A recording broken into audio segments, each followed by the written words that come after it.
من بداية خلق الإنسان هو يحمل صفة الفضول، وخصوصا فضول نحو نفسه، وبدأ كل ده بسؤال ليه؟ ليه أنا طويل؟ ليه بمشي؟ ليه لوني مختلف؟ إلى آخره. وده اللي وصلنا لاكتشافات عظيمة عرفتنا أكتر عن تكوين الإنسان. ولكن لو سألتني هقولك إن كل الحاجات دي بتشتغل بعملية حيوية قدرنا نعرفها بعد كده، ونفس العملية الحيوية موجودة عند كل البشر بدون اختلاف، إلا حاجة واحدة بس مختلفة عند الكل وما ينفعش تتشابه أبدا، وهي بصمات الإيد. وهنا خليني أوضح لك ليه بصمات الإيد مختلفة وما ينفعش تتطابق أبدا.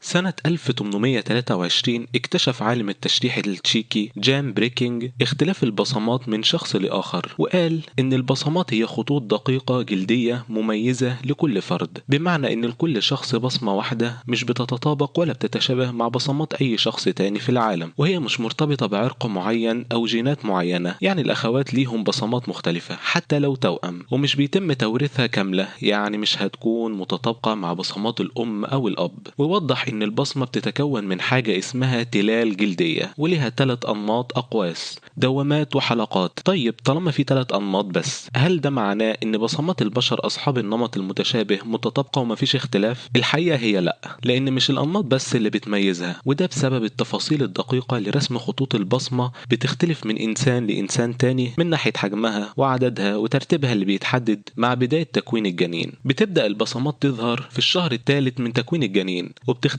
حسب الجينات وحركته وحرارة السائل، ده غير تغذية الأم وبيئة الرحم. كل ده بيلعب دور مهم في تحديد نمط للبصمة وتكوين خطوط الجلد المختلفة. بعد الاكتشاف العظيم ده بالتحديد سنة 1892 أثبت لنا الدكتور فرانسيس جولتن إن بصمة الإصبع بتعيش مع صاحبها طول حياته حتى بعد ما ماتوا، وفي حال إن الجلد اتشوه من جروح أو حرق أو غيره، فالجلد هيتجدد تاني في خلال شهر بنفس البصمة ونفس النمط ونفس الخطوط تاني. يعني مستحيل يكون في إنسان من غير بصمة بأي شكل من الأشكال. عشان كده سنة 1893 أسس إدوارد هنري نظام سهل لتصنيف وتجميع البصمات، اللي بدوره سهل استخدام البصمة في مراكز الشرطة بسبب ثباتها على الأسطح. يعني مثلا بصمتك على الورق ممكن تفضل عليها لمدة 40 سنة، وعلى البلاستيك بتوصل 7 سنين، وعلى المعادن من سنة لسنتين. ومن هنا بدأ يدخل تصنيف وتجميع البصمات في الدوائر الحكومية ومراكز الشرطة، اللي لحد دلوقتي بنستخدمها كأداة جنائية وبس كده.